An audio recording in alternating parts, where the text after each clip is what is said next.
드리신 귀한 예물을 위해서 제가 먼저 한번 다시 기도드리고 말씀 보시도록 하겠습니다. 우리 김용대 목사님 가정 예물 드리고 그 외에도 많은 분들이 예물 드렸습니다. 하나님 아버지, 주님의 못자국 피자국 묻은 그 손길 위에 귀한 예물을 성별하여 올려드립니다. 주님, 이 예물을 받아주시고 여기에 담겨져 있는 모든 사연과 기도의 제목을 흠량하여 주시기를 원합니다. 오늘도 힘있는 하루가 되게 하시고 은혜로운 하루 되게 하옵시고 믿음으로 승리하는 온 성도들 되게 하여 주옵소서. 이 새벽에 우리의 영을 맑게 하여 주옵시고 주의 말씀으로 우리의 모든 삶을 새롭게 변화시켜 주옵소서. 예수님 이름으로 기도드리옵나이다. 아멘. 함께 보실 말씀은 구약성경 다니엘서입니다. 다니엘 9장 19절, 다니엘 9장 19절 말씀, 한 절 말씀,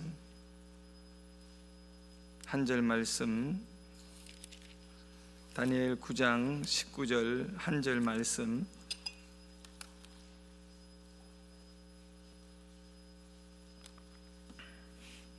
다 같이 크게 읽도록 합니다. 다니엘 9장 19절입니다. 함께 읽겠습니다. 시작. 들으소서. 주여 용서하소서. 주여 귀를 기울이시고 행하소서. 지체하지 마옵소서.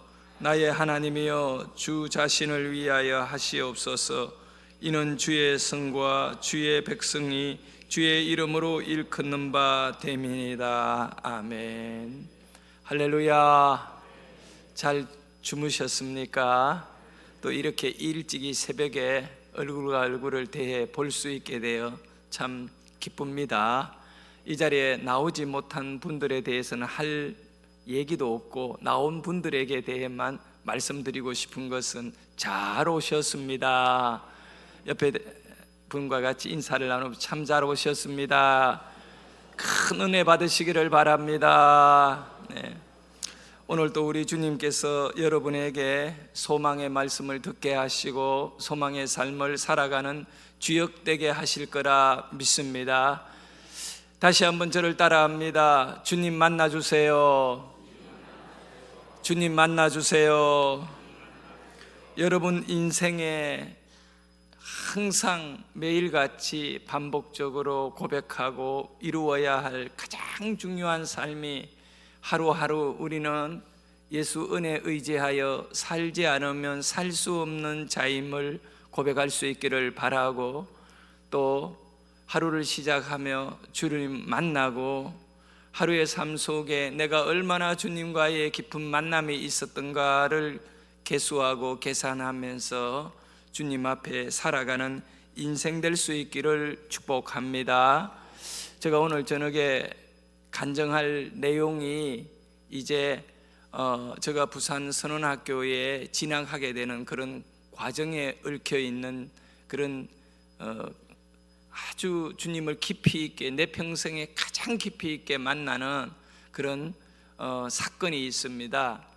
그런 사건을 경험한 제가 이제 3월 달에 부산 선원학교에 입학을 해서 10월 달에 배를 타게 되는 겁니다. 7개월 교육을 받고 이제 선원으로서 외항선을 타고 해외로 나가게 되었습니다.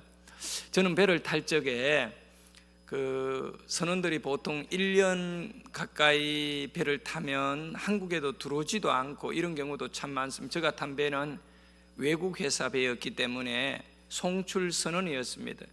여러분, 우리는 지금 살기가 굉장히 좋아져서 오히려 우리나라 인력이 부족해서 외국에 있는 노동자들이 한국에 들어와서 이렇게 생활하고 우리 주변에 얼마나 많이 있습니까?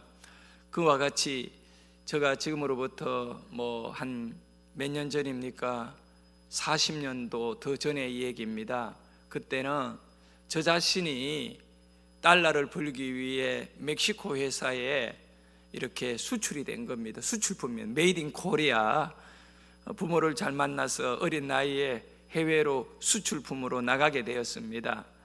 그렇게 해외 나가면 1년을 딱 근무하게 되면 돌아올 수 있는 항공권이 제공되어지고 국내에 들어와서 또 한 달을 쉬었다가 회사에서 다른 배에 또 보내면 나가게 되고, 뭐 갈 배가 없으면 쉬었다가 좀 더 있다가 이렇게 배를 타게 됩니다. 그러면 1년은 살아야 될 그런 옷가지라든가 여러 가지 짐이 아주 이런 여행 가방 큰 것에 뭐 엄청 큰 것에 이렇게 최소한 한 개 이상은 다 선원들이 가지고 다녀야 됩니다. 여러분, 여행 며칠 가는 데에도 필요한 짐이 얼마나 많습니까? 근데 제가 배를 탔는데 다행히 제가 타는 배가 부산 앞바다에 들어오게 된 것입니다. 그래서 이제 부산에서 승선을 하게 되는데 제가 들고 있었던 가방이라고 하는 스포츠백 조그마한 거 하나밖에 없습니다. 저의 가방 전체가. 그거를 들고 이제 부산 선원학교에 그 제복을 입고 배를 타니까 저를 안내하는 항해사가 나보고 하는 얘기가 뭐냐 하면, 학생, 너 가방은 어디 두고 왔느냐? 저 가방 들고 왔습니다. 나를 보더니 기겁을 하는 거야. 야, 너 지금 짐보따리가 그게 뭐냐? 너 앞으로 배에서 어떻게 살겠느냐? 저는 그때에 깨달았던 겁니다.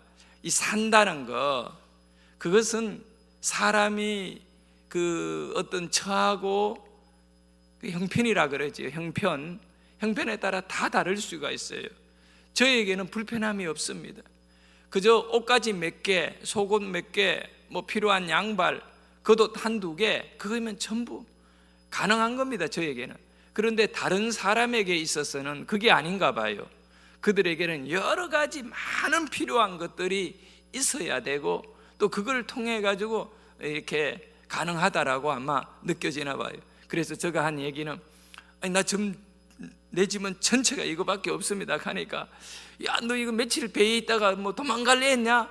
그러면서 웃으면서, 얼마나 많은 필요한 것들이 있는데 이 배에서 계속 살아야 되는데, 이제 이렇게 말씀하면서 이제 승선하면 그 회사에 작업복이 나오는데 어떤 그런 여름에 입을 수 있는 옷도 주고, 또 저 위쪽에 그 북쪽에 알라스카 쪽으로 그 올라가면 얼마나 추워요. 근데 그런 데서 입을 수 있는 이 방한복도 이 회사에서 지급해요. 저의 입장에서는 뭐 땡큐지요. 뭐 이렇게 여름에 입을 옷, 겨울에 입을 옷이 다 나오는데, 그래서 제가 이제 그때 배정된 배에 그 선실, 내가 사용되어져야 할 방을 안내해 주면, 야, 너가 이제 이 배를 내릴 때까지 이 방에서 사용해. 그리고 내 평생에 처음으로 내 단독 방을 가지게 되는, 그래서 그 방에 들어가서 18살 10월 달에 그 가방을 열고, 너 이거 갖고 뭐 어떻게 이거 선원생활 할 수 있겠느냐 걱정했던 그 가방 안에는요, 남들이 상상할 수 없는 것이 들어있었어요. 가장 귀하게 제가 여기는 성경책이 거기 한 권 들어있어요. 그래서 그 가방 자켓을 열고 성경을 내어서 책상 앞에 앉아 성경을 이 가슴에 품고 간절히 하나님께 제가 기도를 했습니다. 하나님, 태평양 대서양을 오가는 이 배를 이제 타게 되었습니다. 파도도 많고 사고도 많고 어려움이 많다는데, 또 간혹하다 사람들이 죽기도 하고, 이 바다는 정말 예측할 수 없는 일들이 일어나는 이 선원 생활을 제가 시작하게 되었습니다. 그러나 내가 육지에 살았던 배에 있던 간에 하나님이 내 인생의 주인 되어 주시고, 하나님이 내 배의 선장이 되어 주셔서 나의 항해와 나의 선박 생활을 주님 지켜주십시오. 간절히 저는 그때 기도했습니다. 그리고 그때 내가 작심한 것이 있었어요. 뭐냐면, 교회가 없는 배를 탄다는 것이 저에게는 얼마나 정말 부담이 되었는지 몰라요. 왜냐하면 신앙생활을 해야 되는데, 육지에 있을 때에는, 그 선원 훈련소에 있을 때에는 일요일이 되면 원래 외출이 안 되었어요. 그렇지만 한 20-30명 모여가지고 교회 가겠다고 사감 선생님에게 허락을 받아가 잠시 주일 예배는 꼭 갔거든요. 그래서 저는 무슨 일이 있어도 예배 드려야 되니까 보내달라고 해서 저와 함께 예배 드리러 갈 분들은 그 영도 청학동 아래쪽에 있는 그 교회에 가서 예배를 드리고 이래 했지만, 이제 배에서는 나 혼자잖아요. 나머지 선원들 한 25명, 30명, 배마다 인원은 좀 다릅니다만은 이런 그 선원 생활에 교회가 없고 예배를 드릴 수 없는 상황 속에서 제가 할 수 있는 것이라고는 기도하는 것과 성경 읽는 것 외에는 종교 생활이 거의 어렵잖아요. 제가 어린 나이에 뭐 성경에 지식이 있는 것도 아니고, 그래서 그때 배에서 이제 저 나름대로 이 마음을 먹기를, 내가 성경이라도 열심히 읽으면서 믿음의 줄을 놓지 말자, 어린 마음에 이제 그런 생각을 정립하고 매일 성경을 그때 읽기 시작했습니다. 그런데 선원 생활을 하면서 과거의 그 나의 삶과는 완전 다른 시간의 그 어떤 흐름이 시작되었습니다. 아침에 출근해서 8시간 딱 근무하면 외국인 회사고 이러다 보니 나머지는 전부 자유입니다.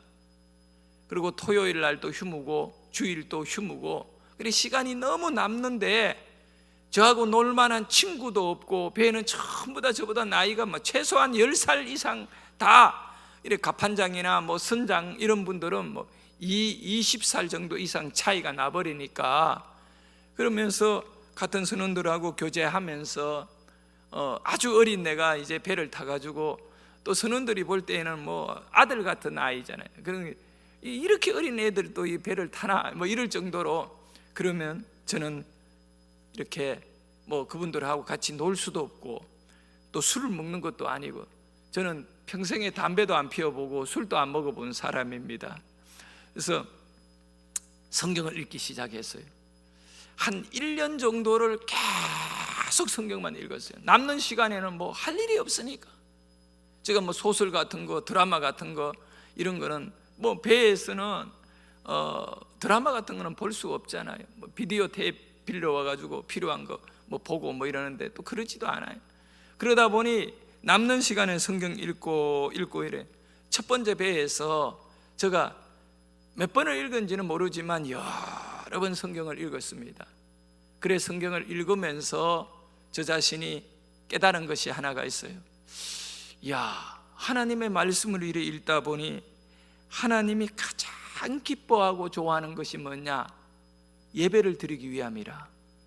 하나님은 나의 예배, 그러니까 나의 찬양과 경배를 받기를 원하시는데, 나는 예배 삶이 지금 제대로 이루어지지 않고 있다는 사실입니다.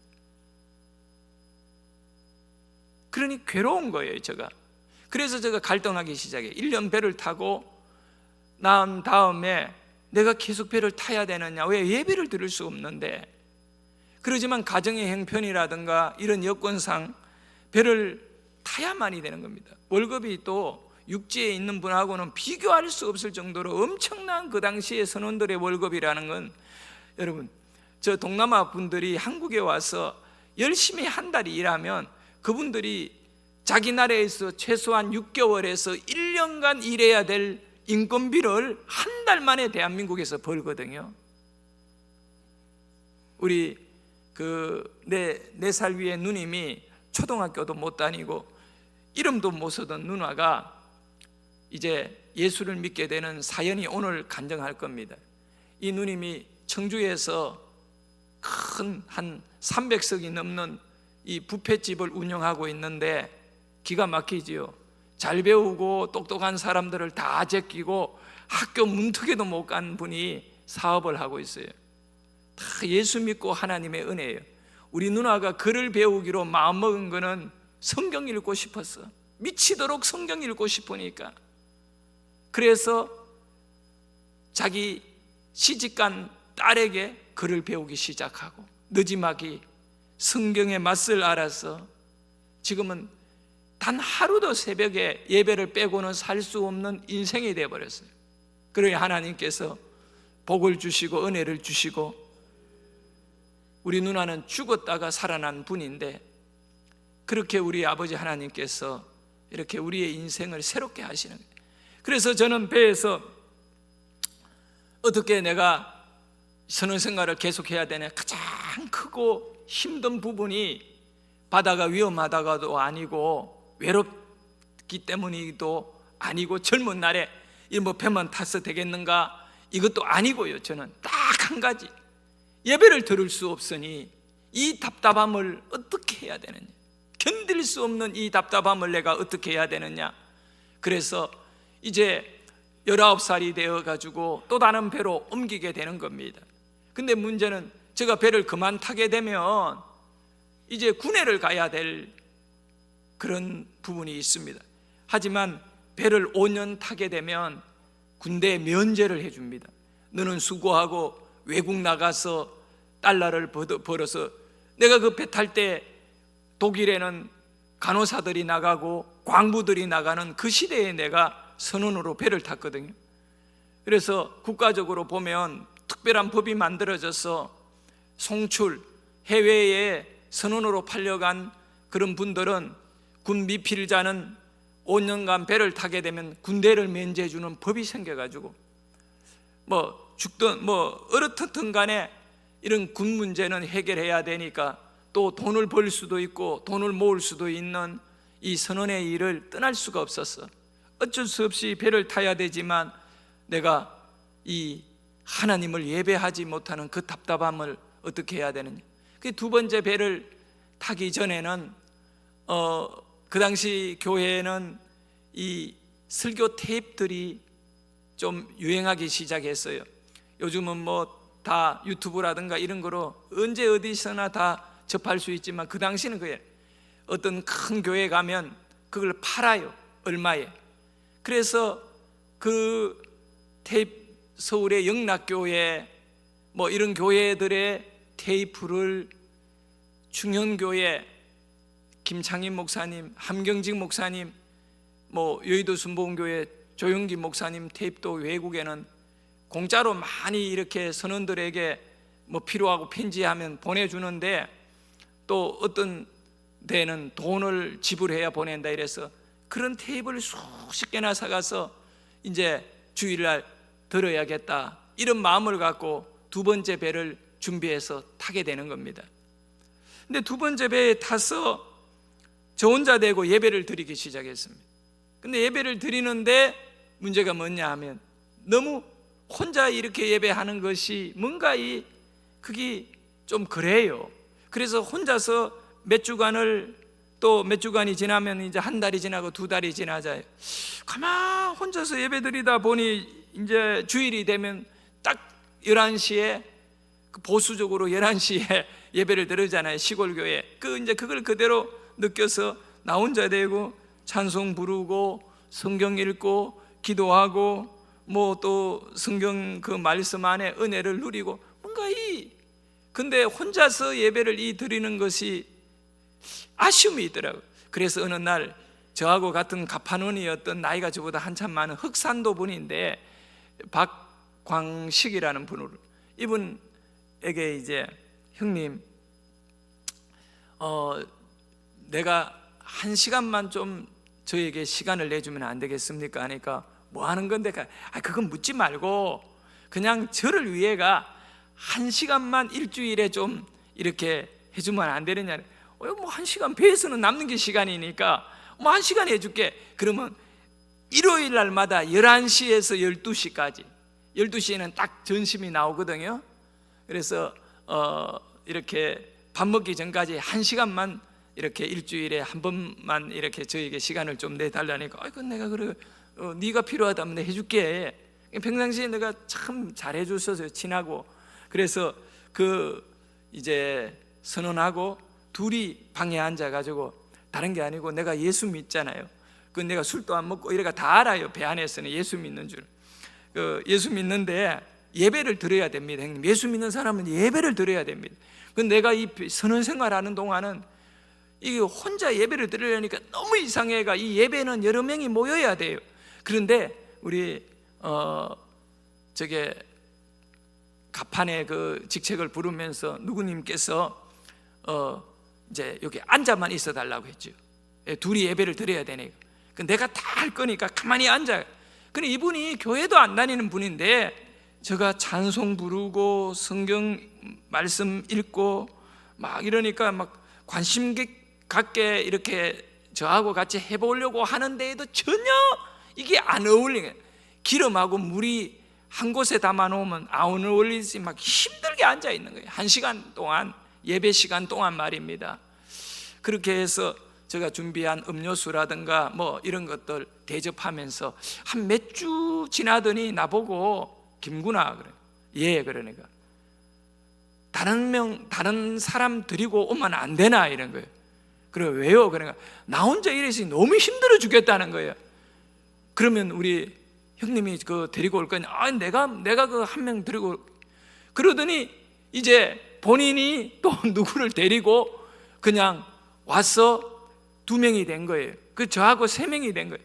그래서 제가 얘기했어요. 우리 이 바다에 이런 선원 생활이라고 하는 것이 참 힘들고 어려운 생활인데, 하나님, 내가 믿는 그 하나님을 한번 어떤 분인가 이렇게 들어보라고 그러면서 이제 성경 이야기를 하기 시작하고, 내가 성경을 많이 읽었기 때문에 나온 뭐 재밌는 내용들 많잖아요. 그런 얘기하며 예수님께서 왜 우리 인간이 되셔 오셨는가 이런 얘기들도 하고, 주일이 되면 얘기를 쭉 하니까 이제 2명이 되었다가 또 이분들이 뭐 일요일 뭐 딴 분하고 오자 이래가 한 5명까지 늘어나고, 그때부터 이상한 분위기가 만들어지기 시작하면서 폭발적으로 부흥이 일어나기 시작하는 겁니다. 배 안에 한 25명, 30명의 선원이라면 거의 한 2-3명을 제외하고는 거의 대다수의 선원들이 주일이 되면 당직자 근무 외에는 선장님에게 이제 인원이 많이 늘어났을 때에는 예배당을 배려받게 되는, 배 안에는 선실들이 많아요. 그 비어있는 방들도 많고 하니까 그런 방들을 아예 교회로 허락을 얻어서 이 문 앞에다가 영어로 교회라고 하는 것을 붙여놓고 그 배 이름에다가 이렇게 내가 그 오션 레이저 아니면 또 세리라고 하는 저 인디언 족속 이름을 따가지고 세리족의 이름을 따서 세리라고 하는 배를 타고 이랬는데, 뭐 여러 배들을 탔죠. 그러면 그 배마다 배 이름을 따서 거기에 처치, 교회 이렇게 해가 붙여놓으면 당장은 세관들이, 이 이슬람 문화권의 세관들이 배에 올라와가 방마다 밀수품, 마약이라든가 금괴 이런 밀수를 찾기 위해 올라온 이 카스텀들이 막 교회를 보고 막 얼마나 막 뒤지는지 몰라요. 이런 곳에 뭘 금통이나 마약을 숨겨놔 싶어가. 일반적으로 서양 사람들은 교회 그러면 굉장히 거룩하고 뭐 엄숙한데, 이제 배라고 하는 것은 완전히 중동 같은데 이슬람 국가 들어가게 되면 걔네들이 볼 때에는 처치는 완전히 개신교회거든요. 그러니까 이 교회의 책임자가 누구냐, 제가 불려가서 얼마나 어렵게 이런 이 조사를 하니, 그럼에도 불구하고 이제 선장은 이 술도 적게 먹고 선원들이 이렇게 착한 종교 생활을 하는 이런 부분에 대해 좋아하고, 그렇게 해서 늘 교회를 많이 후원해주고, 또 선장, 제가 탄 배의 선장들이 거의 다 예수를 믿게 되었고, 이러다 보니 팔이 안으로 굽는다고 본인이 예수를 믿게 되니까 모든 이 배 안에서의 선장은 대통령입니다. 본인의 말이 곧 법인데 선장이 적극적으로 예배 생활을 도와주기 때문에 우리 배 안에서의 예배는 굉장히 어떻게 보면 은혜로웠고 순탄한 면이 없지 않아 있었습니다. 여러 가지 이런 기적들도 많이 경험하면서, 그런데 이제 그렇게 제가 한 5년 넘게 교회 가는 배마다 교회를 세우고 선원들 한 명부터 시작해서 계속 인원들이 늘어나며 예배를 드리기 시작하니까 문제가 뭐냐 하면 이 선원들이 저에게 하는 얘기입니다. 김구나, 이 배에서 우리 괴롭히지 말고 육지에 가면 사람 많은데 네 신학교 가서 목사해서 육지에서 그렇게 교회 막 이렇게 하지. 이 얘기들을 계속 선원들이 저에게 하는 것입니다. 예배 드리고 나면 그런 얘기하고, 선장님도 야 김구나 이거 배 타고 이거 힘들게 이러지 말고 너 젊으니까 너 신학교 가라. 그런데 제가 딱 두 가지가 저에게는 아예 그 말이 뭐 누가 그런 얘기를 저에게 하든 간에 저는 전혀 들을 생각도 없고, 그것에 대하여 저는 이유를 찾지 못한 이유 하나가, 중학교밖에 졸업하지 못한 자가 어떻게 신학대학원을 갈 수 있단 말입니까? 나하고는 공부하고는 어울리지 않는 거기 때문에 남의 얘기라고 생각했습니다. 고등학교도 나오고 대학도 나오고 그런 신학대학원에 가서 목사가 된다는데 나는 그 길과는 다릅니다. 내가 그때 20대 이제 초를 지나 중반이 되어갈 그 시점에 내가 가는 길은 아니고, 저는 열심히 항해사 공부를 해서 일반 갑판원에서 항해사가 되면 그러면 병의 위치에서 장교가 되는 것과 똑같거든요. 항해사가 되어가지고 앞으로는 선장이 되어 내가 탄 배마다 모든 선원들에게 예수 믿게 만들고, 이게 얼마나 좋으냐 이거예요. 그것이 내 마음, 내 체질에는 너무 기쁨이었고 소망이었던 거예요. 그래서 열심히 항해사 공부를 했습니다. 그리고 이제 드디어 이 갑종 항해사라고, 대학교 졸업한 사람들이 이 시험 쳐서 받아낼 수 있는 항해사 자격증, 그 시험 자격증을 칠 수 있는 그 기간이 다 채워지고 내가 그 공부를 다 끝냈어요.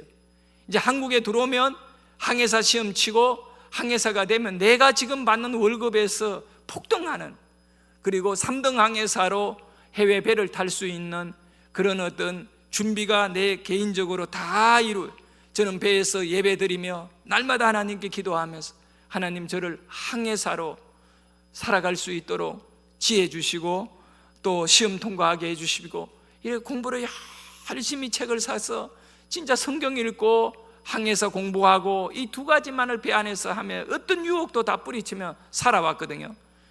그런데 선원들이 예배드리면 나보고 김구나 너 신학교 가라. 지금 돌아와 보니까 그것이 하나님이 그 사람들의 마음을 움직여서 저에게 해준 경고의 메시지인데, 제가 들을 마음이 없다 보니 저는 막 귀를 꽉 막고 영적으로, 성경에도 보면 제가 가장 성경을 읽다가 멈출 때가 있어요. 들을 귀가 있는 자는 들을지어다. 요한계시록에. 내가 젊은 시절에 정말 내 생각만 갖고 내가 듣고 싶은 것만 취해서 들었던 어리석은 시간들이 있었거든요. 그렇게 안 들으니까 한 2년 정도를 아주 막 집요하게 여러 선원들이 저에게 그 얘기를 했을 때 안 들었을 때 저는 어떤 일이 일어나는가. 제가 포틀랜드 앞바다에서 개인적으로 실수해가 바다에 떨어지게 되는 거예요. 큰 배에서 바다에 떨어졌으니 어떻게 되겠어요? 파도에 휩쓸려 내 몸은 배하고는 완전히 멀어지고, 문제는 배에 있는 선원들이 내가 물에 떨어진 것을 알고 빨리 찾으러 와야 되는데 그걸 알지 못하는 상태 안에서 저는 바다에서 혼자 허우적거리면서 살아보려고 넘실거리는 파도 속에 나 홀로 남게 되는 것입니다. 나는 사망의 음침한 골짜기를 경험하게 되는, 죽음이 무엇인가를 느끼며 처절한 순간이 다가왔습니다. 혼자서 울면서 내 죽음을 한가할 수 없게 받아들일 수밖에 없는 상황에 바다에서 눈물을 펑펑 흘리며 이 젊은 날에 이렇게 죽어야 되나.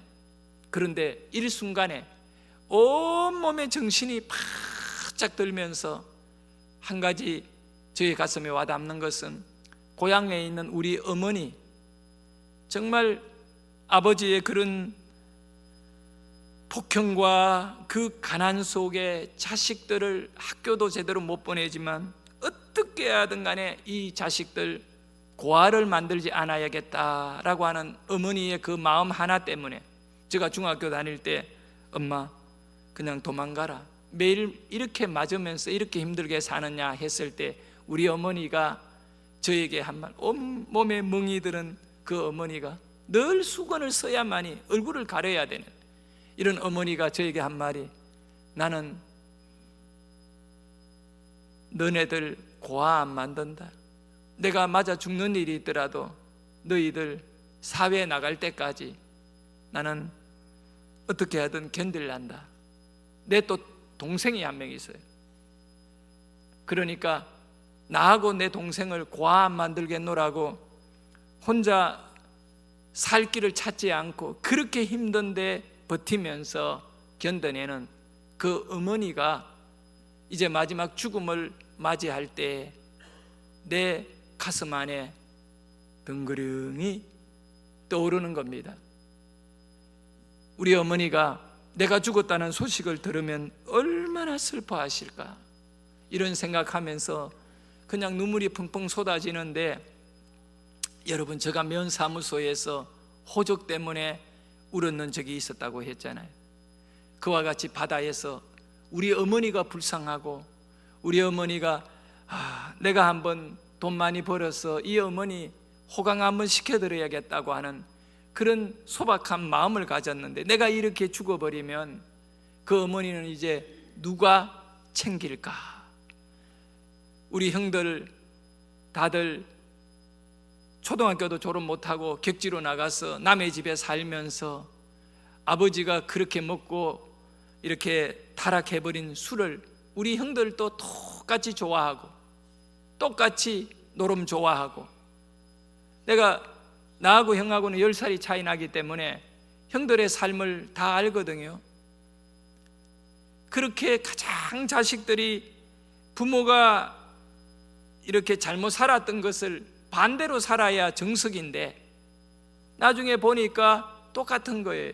그래서 나라도, 예수 믿는, 우리 집에 유일하게 예수 믿는 나라도 술도 안 먹고 담배를 안 피운 거는 아버지하고 같은 삶을 살지 말아야 되기 때문에, 내가 신앙이 좋았어도 그럴 수도 있겠지만 그건 내가 볼 때 둘째이고, 나는 아버지와 같은 삶은 살지 말아야지, 이런 것이 워낙 강해서 저는 예수를 열심히 믿었던 겁니다. 그런데 이 어머니를 어떻게 우리 형제들이 이제 어머니에게 큰 효를 하지도 못하는데 내까지 죽어버리면 어떡하나, 이것이 슬프니까 엉엉 울다가 하나님께 제가 기도를 드립니다. 하나님, 저를 좀 살려주면 안 됩니까? 저를 좀 이 바다 한가운데에서 살려주면 안 됩니까? 저를 살려주신다면 저는 오늘 이후로 선언생활 끝내겠습니다. 그리고 그냥 뭐 어떻든 간에 몇 년이 더 걸리고 그러든 간에 신학교를 가서 목사 되겠습니다. 나는 뭐 신학교가 어떤 곳인지도 모르지만 그렇게 간절히 하나님께, 하나님 나 좀 살려주세요. 고향에 있는 어머니 가슴에 한이 맺히지 않도록 나를 좀 살려주십시오. 그래서 그렇게 눈물을 흘리며 기도하다가 이제 체온이 다 내려가요. 바닷물이 차기 때문에 체온이 기존의 우리 몸의 온도보다 5도 이상 떨어지게 되면 사람이 의식을 잃어버리잖아요. 지금 현재 우리가 갖고 있는 온도보다 한 4, 5도 이상 올라가면요, 또 열이 나서 사람이 의식을 잃기도 하고, 저체온이라고 자기 현재 유지해야 되는 온도보다 떨어지면 저체온으로 의식을 잃어버려요. 저 같은 경우에는 저체온이 온 거죠. 바닷물이 차기 때문에 1시간 이상 있으면 몸에서 열을 다 빼앗기게 되고 잠이 와버려요. 그냥 이 쏟아지는 잠은요, 머리로 아무리 자지 말아야 된다고 막 이렇게 살고 싶은 몸부림쳐도 편안하게 제가 경험한 잔디밭 같은데 내가 누워가 하염없이 그냥 몸이 잔디밭 가운데 끌려 들어가는 것 같은 느낌이 있잖아요. 편안한 거예요. 그 죽음이 막 아프고 고통이고 막 이러면 깨어야 날 건데 그 편안함은 이루 막을 길이 없는 겁니다.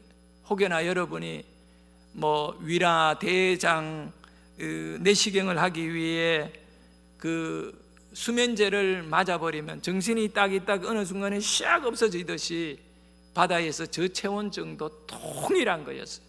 그냥 정신이란 거는 깨있고 싶어도 못 깨있고 그냥 싹 사라지고, 이것이 나는 이제 내 인생이 끝나는 것을 느끼면서 잠을 자버렸어요, 바다에서. 그리고 한참 뒤에 천국에서 깨어났어요. 하나님 나라에서 눈을 뜬 줄 알았는데 하나님 나라가 아니라 미국의 그 구조원들에 의해 내 몸을 발견하고 구조를 해가지고 해변에서 응급 조치를 하고 나를 살려내는 그런 과정을 이렇게 겪고 있는 가운데, 내가 해변에서 정신을 차리고 눈을 떴을 때 하늘이 보이더라고요. 파란 하늘이 보이고 사람들이 막 저 주위에 둘러서서 막 뭐라고 말하는 그 얘기가 들려졌어요. 그래서 정신을 딱 몽롱한 가운데 의식이 왔다 갔다 하면 정신이 깨어났을 때, 내가 바다 속에 있던 것만 기억하고 이제 기억이 중간에 사라지고 다시 살아났잖아요. 어떤 생각했느냐? 천국이구나. 내가 믿었던 예수님, 하나님 나라가 이렇게 진짜로 존재하니 너무 감사하다. 천국이구나. 그런데 들려오는 소리가 영어인 거야. 내가 배를 타면 영어는 알아듣잖아요. 천국에서도 영어를 쓰고 가는 데마다 국제적으로 영어를 쓰고 왜 영어일까? 헷갈리기 시작했습니다. 그 다음에 정신을 딱 차리고 보니까 천국이 아니라 해변이었던 겁니다. 내가 깨어나는 모습을 보고 진짜 막 덩치가 얼마나 큰지, 미국 사람인데 이분이 저보고 하는 말이, 나한테 손가락을 이렇게 가리키면서 You are lucky man 이라고 하더라고. 나는 그게 무슨 소린가 하면, 너는 행운의 남자다, 행운의 사람이다, 네가 어떻게 살아났냐 이거예요. 그래서 이제 우리 배 쪽으로 연락을 해가지고 급하게 저를 호송하는 그런 절차를 밟아서 배에 다시 돌아가게 됩니다. 그리고 저는 그 시간으로 선장님에게 얘기했습니다. 선장님, 배를 떠나겠습니다. 왜? 괜찮아. 우리 배가 저 때문에 하루 작업을 못하게 된 겁니다. 그러면 배가 하루 멈춰버린다는 것은 수천만 원의 손실을 봐요. 큰 배거든요.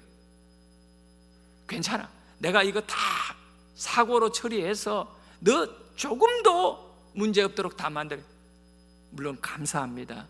그거요, 저한테 개인적으로 이 재산 청구 들어오면 참 감당할 길이 없거든요. 근데 선장이 하는 말이에요. 그 선장도 예수 믿었어요. 저를 통해서 우리가 배에서 드리는 교회에 이렇게 예배 드리고 이랬으니까 저는 신학교를 가려고 합니다. 난 바다에서 원래 죽어야 돼. 내가 살아났지 않습니까? 선장 입장에도 내가 죽으면 참 골치 아파요. 근데 내가 살아나니까 너무 좋아하고. 그런데 이 선장이 딱 하는 말이, 네가 목사가 된다면 나는 안 말린다. 그리고 바로 미국에서 그 즉시 한국에다가 이 김한욱 선언은 귀국하여 이렇게 귀국해야 될 건강 상태가 좋지 않다, 이렇게 해서 그 회사에다가 나를 그 대변할 수 있는 편지를 선장은 선주를 대리하는 사람입니다. 편지를 써서 저는 어느 정도 각오를 했느냐 하면, 미국에서 한국으로 돌아오면 항공료라든가 이 모든 거를 중간에 제가 배를 내리기 때문에 내 대신에 업무를 해야 될 사람이 교대하는 이분의 항공료, 내 항공료를 다 내가 내야 돼요. 이 계약 조건입니다. 그런데 회사에서 그냥 나의 항공료도 오는 사람의 항공료도 회사에서 다 부담하고, 한국에 도착하니까 회사의 과장님이 나와가지고 공항에서 저를 마중하면서 김한욱 씨 수고 많이 했는데 몇 달 쉬었다가 더 좋은 배에 보내줄 테니까 나가라는 거예요. 그래서 내가 그분에게 딱 잘라 퇴사할 겁니다. 아니, 김한욱 씨 우리 회사의 고가 점수가 최고 좋은 사람인데 계속 배를 타야지 그러는 거예요. 저는 원래 항해사 시험 치고 이 가판원어로는 마지막으로 끝내려고 했는 그 시점인데, 그래서 제가 개인적으로 할 일이 있어서 제가 이 선원 생활을 그만두려고 합니다. 그러니까 이 과장님이 하는 말이 다 그렇게 말해요. 다 배 내린다고 얘기해요. 그리고 또 몇 달 지나면 나를 찾아와가 막 배 보내달라고 오히려 사정해요. 그런 게, 예, 뭐 나중에 가서 다시 과장님에게 사정할 일이 있을지는 모르겠지만 현재로는 제가 꼭 좀 해야 할 일이 있어 그 일을 해야 되기 때문에 이 퇴사 조치 좀 처리해 주세요 라고 얘기하니까 회사에서 3개월을요 퇴사 처리를 안 하고 그냥 저를 내버려 두는 겁니다.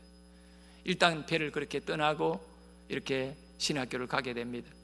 그리고 정규대학을 가지 못하고 대신대학이라고 하는 대구에 있는 신학교를 이제 진학하게 됩니다. 고등학교 과정은 일반 정규고등학교를 못 나오고 학력을 인정받을 수 있는 그 과정만 거치고 이제 고등학교 졸업 자격증을 제가 받게 되는 겁니다. 그리고 대구 신학교에 입학을 해서 한 몇 월이 되었나 몇 달이 지났는데 제가 어느 주일날 예배를 드리고 이제 숙소로 가는 길인데 교회 전도사 때 처음 신학교 1학년 때 얘기입니다. 숙소로 가는 길에 갑자기 나도 모르게 버스 안에서 우리 둘째 형 집에 들리고 싶은 마음이 생겨서 밤 한 9시가 훨씬 넘었어요. 한 10시경 됐나? 그 버스를 내려가지고, 그 시간에 버스를 내리면 안 돼요. 시내버스인데 대구에서 우리 둘째 형 집으로 이렇게 골목을 쭉 따라가지고 우리 형 집에 들어간 겁니다. 근데 거기에 들어간 자체부터 이 하나님이 이끌어 주신 뭔가 있었던 것 같아요.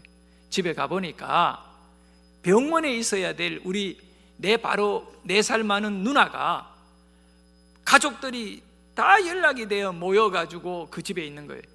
핸드폰이 없는 시대라 막 집 전화 돌리고 이럴 때 저는 연락이 안 되어가지고 이렇게 그 가지를, 우리 가족은 내가 어느 교회에 전도사로 있는지도 모르고, 저는 그때 계명대학교를 세우신 닥터 글랍 구의령 선교사님 집에 하우스보이로 있으면서 신학교 1학년을 다니고 있었습니다.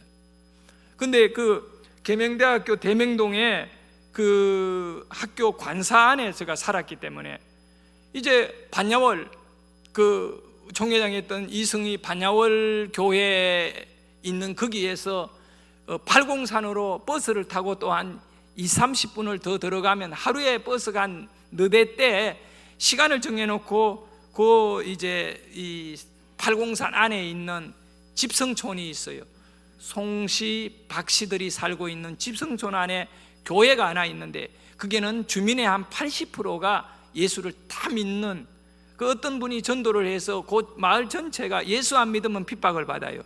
그러니 그 마을에 이사를 딱 오면 가장 먼저 공격당하는 거는 교회 나오라고 공격당해요. 참 독특한 동네예요. 경상도에서 그 교회 교육전도사로 제가 이렇게 다녔는데, 거기서 대구 시내로 쭉 나와서 이제 우리 형 집이 있는 지역을 지나서 대명동 계명대학교로 가는 버스인데, 그 10시나 돼가 버스를 내리면 우리 형 집에서 그 잠을 자야 되고 그 다음날 신학교 가야 되고 이런 어려운 문제가 있음에도 불구하고 예배를 마치고 집에 가다가 저녁에 나도 모르게 뭐 그냥 버스를 내려서 형 집으로 제가 간 거예요. 가보니까 골수암으로 뼈 안에 이 조혈세포가 다 이 공격을 당하고 이 뼈가 썩어가지고 그냥 건들면 툭툭 부러지고 무너지는 이 골수암, 이 불치의 병에 걸려, 그 당시 불치의 병, 지금은 어떤지는 모르겠어요.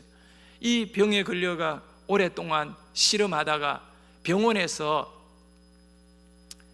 이제 치료 방법이 전혀 없으니까 장례를 치르기 위해 임종을 앞두고, 그 당시에는 집에서 임종하는 것이 조금 성했습니다.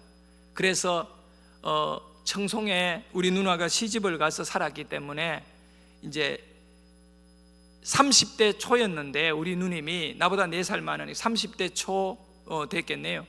근데 결혼을 일찍이 해가지고 그 자녀가 그때 이미 3명이 있었어요. 20대 초반에 결혼을 해서 자녀가 3명이 있었는데 가장 큰 애가 아직 10살이 될까 말까 할 정도인데, 그래 3명이 자식이 있는데 이렇게 암을 얻어가 죽게 됐으니 얼마나 불쌍합니까? 어린 아이들 생각하면.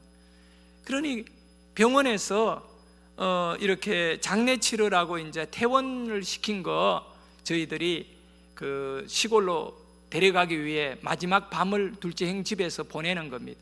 그런데 내가 갔을 때 우리 누님이 상태가 어떠냐? 의식이 이미 없는 상태였어요.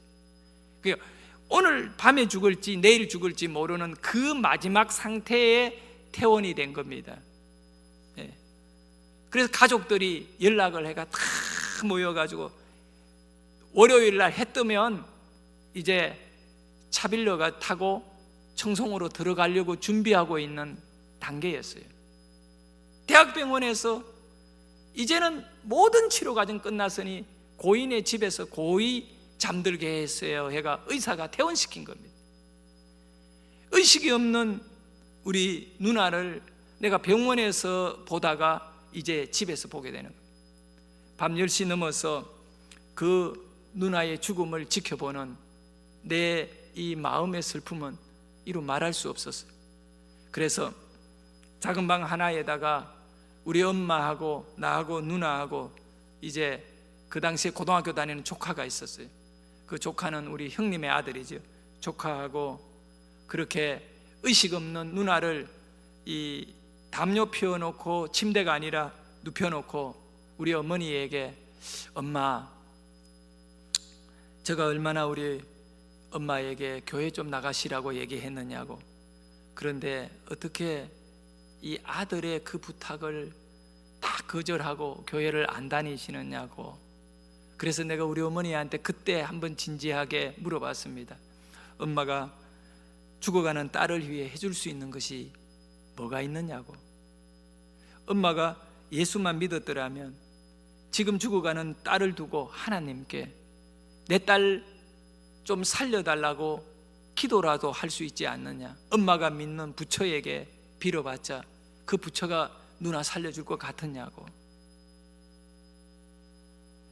어떻게 엄마는 이 아들의 그런 부탁을, 그렇게 간절한 부탁, 신학교까지 간 아들의 부탁을 안 들어주느냐 하니까 우리 어머니가 그 소리 듣더니 눈물을 흘리며 울기 시작하는 거예요. 내가 미친년이야, 내가 미친년이.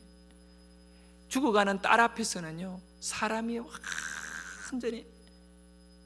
그래서 내가 엄마 이제 그만 울어. 지금이라도 우리 하나님께 기도 좀 같이 해보자. 그리고 제가 의식 없는 그 누나 온몸이 새카만 거야. 그냥 멍이 들어가지고요 이 피부 자체가 이 면역을 다 잃어버려 가니까 그냥 시커먼 거예요. 그래서 그 누나를 붙들고 밤에 기도하는데 11시가 되고 12시가 되고 1시가 되고 2시가 되고 새벽 3시가 되고 4시가 되고 이때까지 기도하는 거예요.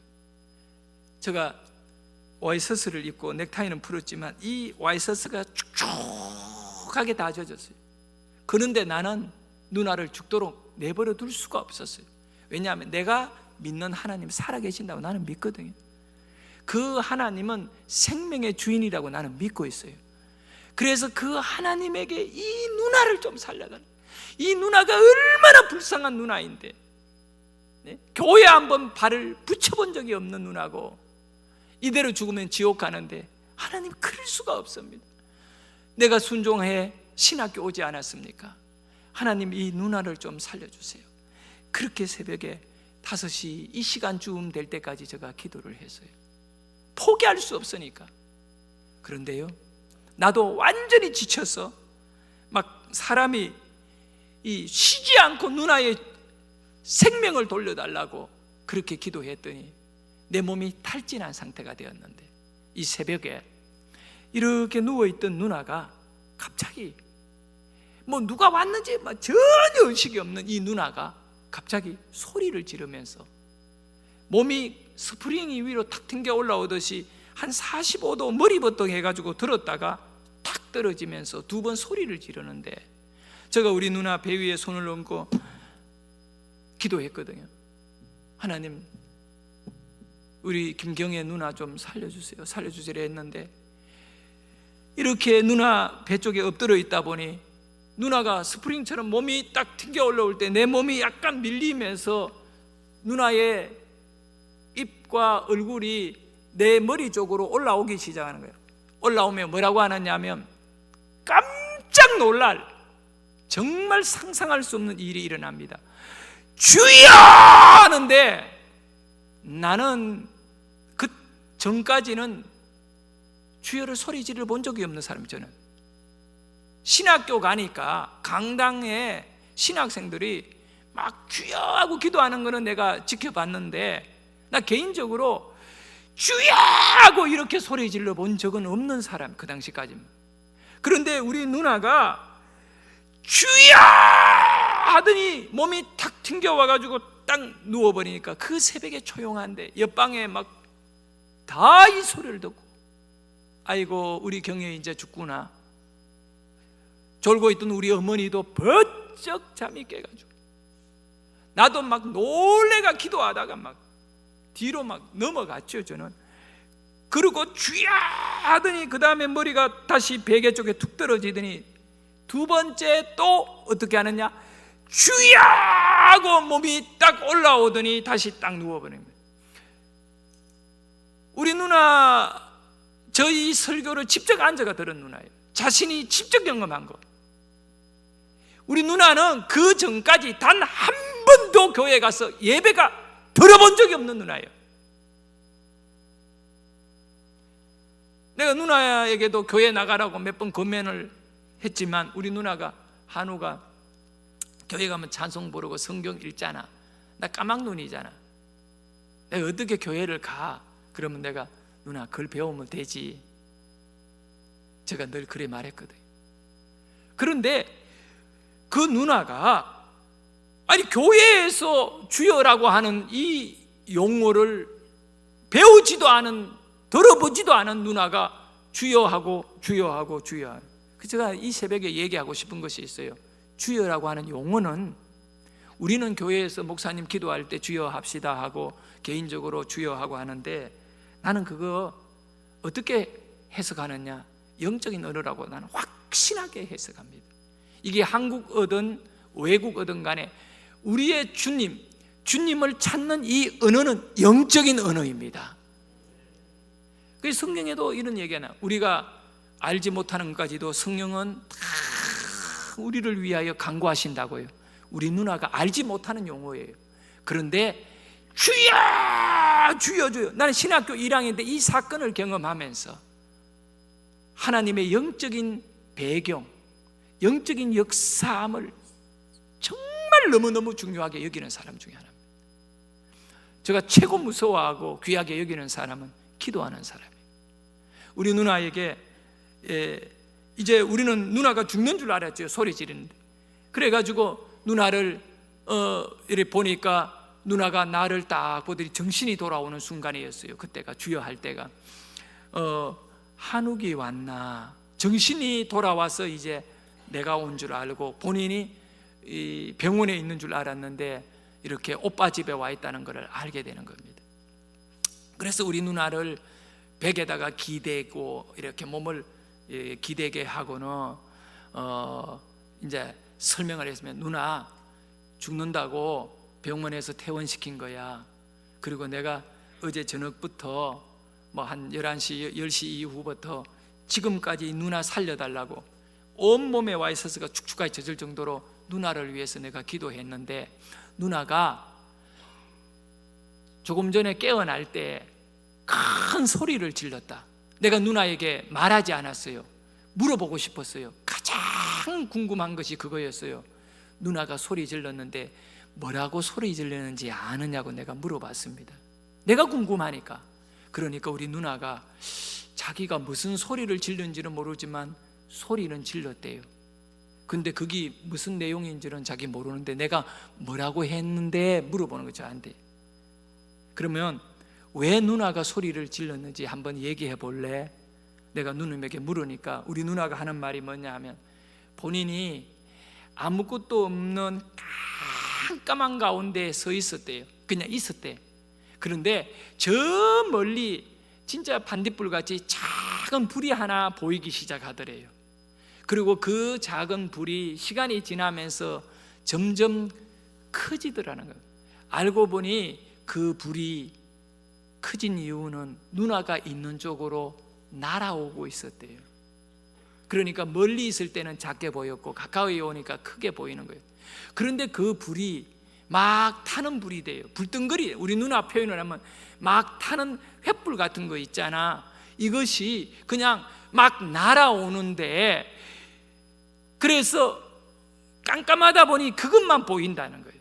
그거를 또 보니까 그냥 이렇게 불이 가로등같이 멈춰 있어야 돼. 이거 날아와가지고 갑자기 누나가 있는데 그냥 때리더래요.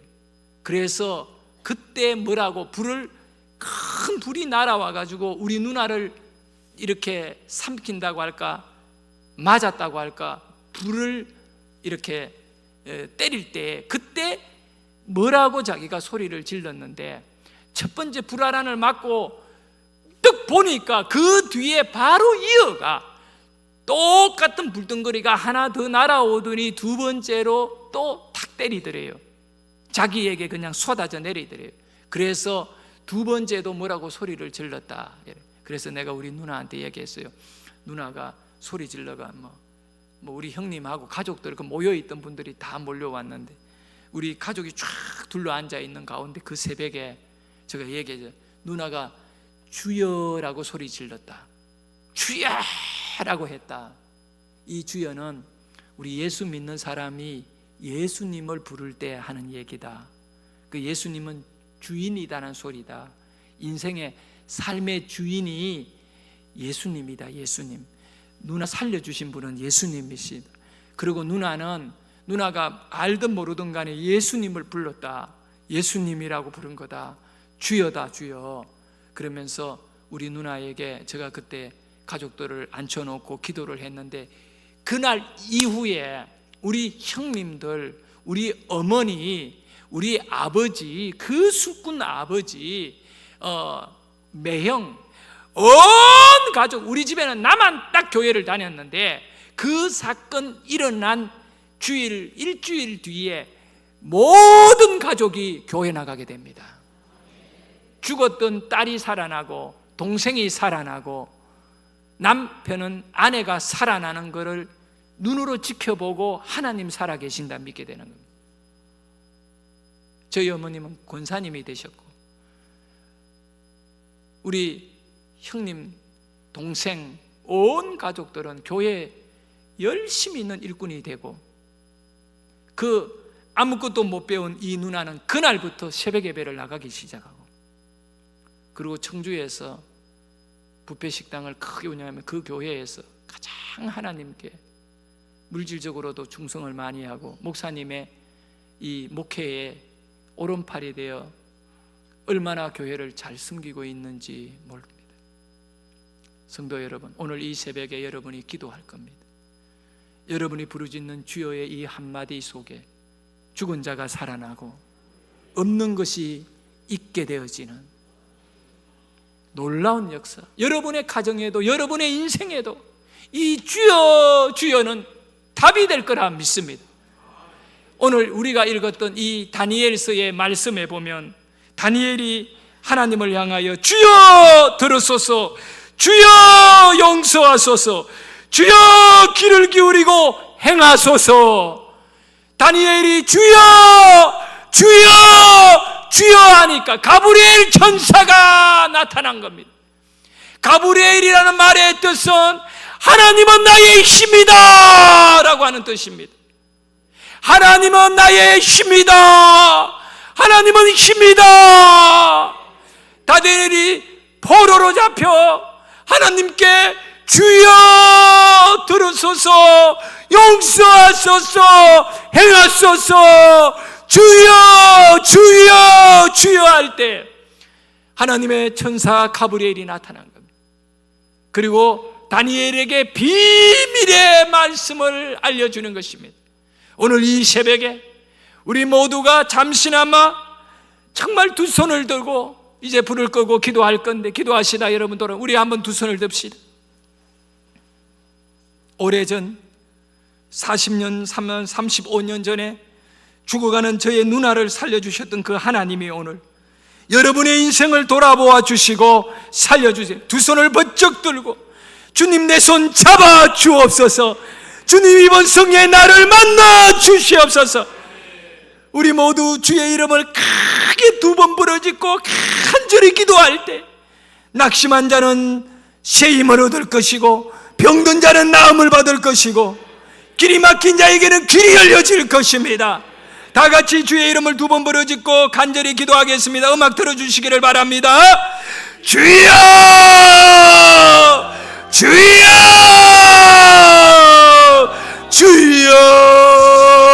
주여. 살아계신 하나님 아버지, 역사하시는 아버지 하나님, 오늘도 이렇게 영광대교회 온 성도들이 성례 둘째 날 새벽에 주님 살아계심을, 주님 역사하심을, 주님 치료하여 주심을, 주님 우리의 인생을 이끌어 가심을 고백하고 고백하며 기도합니다. 주여.